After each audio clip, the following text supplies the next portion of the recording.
तो दोस्तों आज के हम अपनी इस वीडियो में हरित आवरण सूचकांक 2025-26 के बारे में बात करें। यह सूचकांक भारत में पहली बार जारी किया गया है और जब भी कोई चीज पहली बार होती है तो ये एग्जाम के पॉइंट ऑफ व्यू से इंपॉर्टेंट हो जाती है। तो संभावना है यहाँ से आगामी कोई भी परीक्षा है, कोई भी यहाँ से क्वेश्चन एक आ सकते हैं। तो 2 मिनट में हम इस पूरे टॉपिक को देख लेते हैं, क्या क्या क्वेश्चन बनते हैं, बन सकते हैं यहाँ से। उन क्वेश्चनों को भी हम एक बार चर्चा कर लें। तो चलिए दोस्तों स्टार्ट करते हैं। तो सबसे पहले हरित आवरण सूचकांक, इसको जो है राष्ट्रीय राजमार्ग प्राधिकरण के द्वारा जारी किया। यानी कि अगर क्वेश्चन आ जाए कि हरित आवरण सूचकांक को किसने जारी किया, तो national highway authority of India के द्वारा ही जारी किया गया है, यानी कि राष्ट्रीय राजमार्ग प्राधिकरण।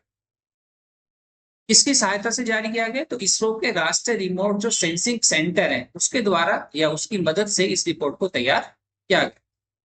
उद्देश्य क्या है इस रिपोर्ट का, तो इसका उद्देश्य है कि जो हमारे राष्ट्रीय राजमार्ग है यानी कि जो नेशनल हाईवे है उसके किनारों पर जो पौधारोपण है या हरित आवरण है उसका क्या है, ये वाला जो हिस्सा है उसके बारे में स्टडी की गई है। उसी को स्टडी को इस हरित आवरण सूचकांक की रिपोर्ट में प्रकाशित किया गया। ठीक है, आगे बढ़ते हैं। अब इंपॉर्टेंट तथ्य क्या हो सकते हैं जो आपको याद रखना है, तो इसमें याद रखने वाली दो चीजें हैं। पहला, इस सूचकांक में राष्ट्रीय राजमार्गों के राइट ऑफ वे का मतलब है कि जो ये रोड जा रही है, रोड के बीच का ये जो हिस्सा है इसको राइट ऑफ वे कहा है।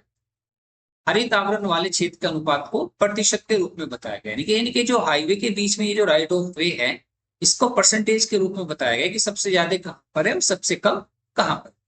और ये जो उपग्रह है, ये जो आकलन है, ये उपग्रह सेंसर के द्वारा जो है ये रिकॉर्ड की गई है। और उपग्रह सेंसर में भी किसके बेसिस पे किया गया, क्लोरोफिल के बेसिस पर किया गया।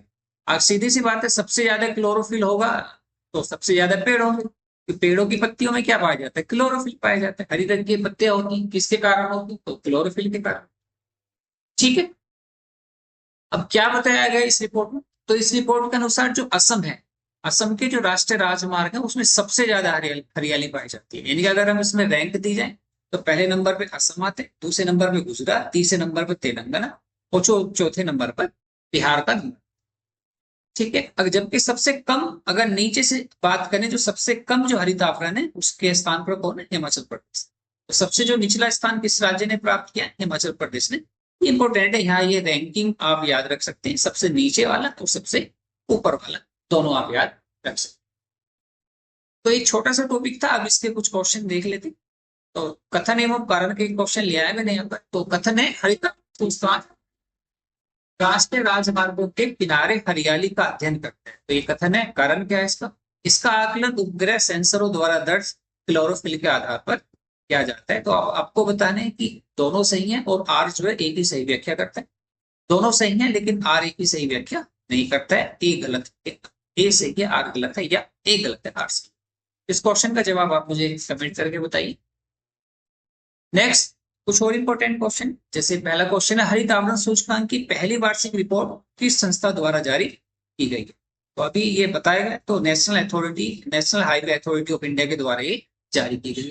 किसकी मदद से जारी की गई, तो इसरो के राष्ट्रीय रिमोट सेंसिंग के। नेक्स्ट ऑप्शन, हरित आवरण सूचकांक रिपोर्ट किसके सहयोग से तैयार की गई, तो ये हरित आवरण सूचकांक का मुख्य उद्देश्य क्या है, तो अभी आपको मैं बताया, राष्ट्रीय राजमार्गों के जो किनारे हरित आवरण है उसका अध्ययन करना ही हरित आवरण सूचकांक का उद्देश्य है।